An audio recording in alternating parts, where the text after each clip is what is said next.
Answered in kind. 75. The Idolatry of Control. Inspired by Mr. Gain. Observe carefully, for beneath loud proclamations there often lies a tremor. Human beings possess a curious habit. When a person feels inwardly uncertain about their own worth, their mind will often construct elaborate architectures of certainty. It is a compensatory reflex of the psyche. The ego, sensing instability, begins building fortresses of rules, hierarchies, and rigid moral categories. These structures are less about truth and more about psychological scaffolding, temporary beams holding up a fragile sense of identity. In psychology, this phenomenon is sometimes called overcompensation.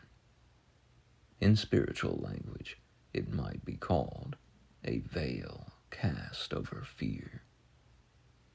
A person who feels secure rarely needs to announce their security. Consider the dynamics of control. When someone becomes deeply preoccupied with regulating the bodies, choices, and dignity of others, the question naturally arises: what interior anxiety requires such vigilant policing? For the mind that has not yet reconciled its own insecurities, the world becomes threateningly ambiguous. Ambiguity is intolerable to such a psyche. It therefore divides reality into rigid binaries: pure versus impure, worthy versus worthless, leader versus subordinate, saint versus degenerate. This splitting mechanism simplifies a complicated world into manageable moral caricatures. But simplification often conceals something more primal: fear of inadequacy. There exists a particular psychological configuration, well documented in social psychology, called precarious masculinity. Masculinity, unlike many biological states, is often treated culturally as something that must be continually proven. When a man feels uncertain about his status, his psyche may attempt to stabilize itself through exaggerated assertions of dominance, sexual entitlement, or moral authority. In such cases, the performance of strength becomes a kind of ritual ward against internal doubt. The louder the proclamation of power, the more carefully one might listen for the echo of insecurity. Now we move deeper. Human consciousness has an extraordinary ability to project. Projection occurs when a person attributes to others impulses or fears that they cannot comfortably acknowledge within themselves. It is not done consciously. The psyche performs it almost automatically. The mind externalizes what it cannot metabolize internally. Thus, a person who feels temptation may become preoccupied with condemning temptation in others. A person wrestling with desire may construct entire moral systems dedicated to controlling desire in the surrounding world. What cannot be resolved inwardly is regulated outwardly. The result is moral theater. But moral theater is not reality. True ethical maturity does not require constant surveillance of other people's bodies, relationships, or personal decisions.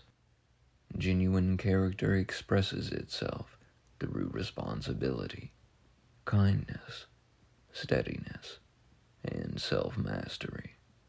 It does not need a megaphone. Another mechanism is also at work: status anxiety. Throughout history, periods of social change often produce individuals who feel that the ground beneath their identity is shifting. Roles that once seemed fixed begin to evolve. When this occurs, some people experience a subtle existential vertigo. Their previous map of the world no longer perfectly matches the territory. In response, the psyche may attempt to freeze time. It begins idealizing a mythic past, a simplified memory where roles were clear, authority was unquestioned, and complexity had not yet intruded. Whether that past actually existed is beside the point. The emotional comfort of the image is what matters. From this nostalgia arises a kind of reactive traditionalism. It is not tradition rooted in wisdom. It is tradition weaponized as a psychological defense mechanism. Yet, real leadership is something quite different. Leadership is not domination. Leadership is responsibility voluntarily assumed. It is the quiet willingness to carry weight so that others may flourish. A true leader reduces fear in a room rather than amplifying it. They cultivate dignity rather than ration it. Authentic authority is almost paradoxical. The more secure it is, the less it needs to display itself. This is why the wisest figures across civilizations, from philosophers to mystics, often emphasized self-mastery rather than mastery over others. The inner landscape must be governed before the outer world can be meaningfully guided.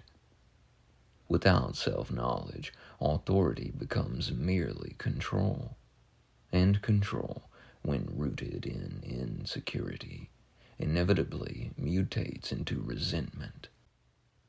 Resentment is a fascinating emotional compound. It forms when a person feels both desire and prohibition simultaneously.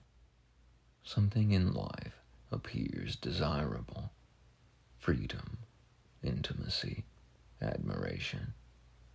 But the individual feels blocked from attaining it. Instead of processing this frustration constructively, the psyche may transmute the desire into condemnation. What cannot be possessed becomes declared immoral. Thus, moral denunciation sometimes masks unacknowledged longing. This is why spiritual traditions repeatedly warn against judgment that arises from agitation rather than clarity. Calm perception rarely produces contempt. Contempt usually emerges from wounded pride. But let us move to a more hopeful dimension. Human beings are capable of remarkable transformation once self-awareness begins. When a person turns their gaze inward with honest curiosity, they may start to notice the subtle machinery of their own defenses. They observe the reflex to control, the impulse to categorize, the urge to dominate conversations or dictate values. If that observation is sustained without self-deception, something extraordinary occurs. The defensive architecture begins to dissolve. In its place emerges a more spacious consciousness, one capable of recognizing that dignity is not a scarce resource. Respect does not need to be hoarded or guarded like a fragile commodity. It multiplies naturally in environments where empathy and responsibility coexist. In such a consciousness, relationships become collaborations rather than hierarchies of fear. Men and women alike then step out of the theater of dominance and submission and into something far older and wiser: mutual stewardship of life. Stewardship is a beautiful word. It implies care, guardianship, and shared responsibility for the unfolding of the human story. When two adults approach life in this spirit, the conversation shifts dramatically. The question is no longer who controls whom, but rather, how shall we build something worthy together? And in that moment, the entire drama of insecurity begins to look strangely unnecessary. For the deepest truth about dignity is this: a person who truly knows their own worth does not need to diminish anyone else in order to feel tall. They simply stand.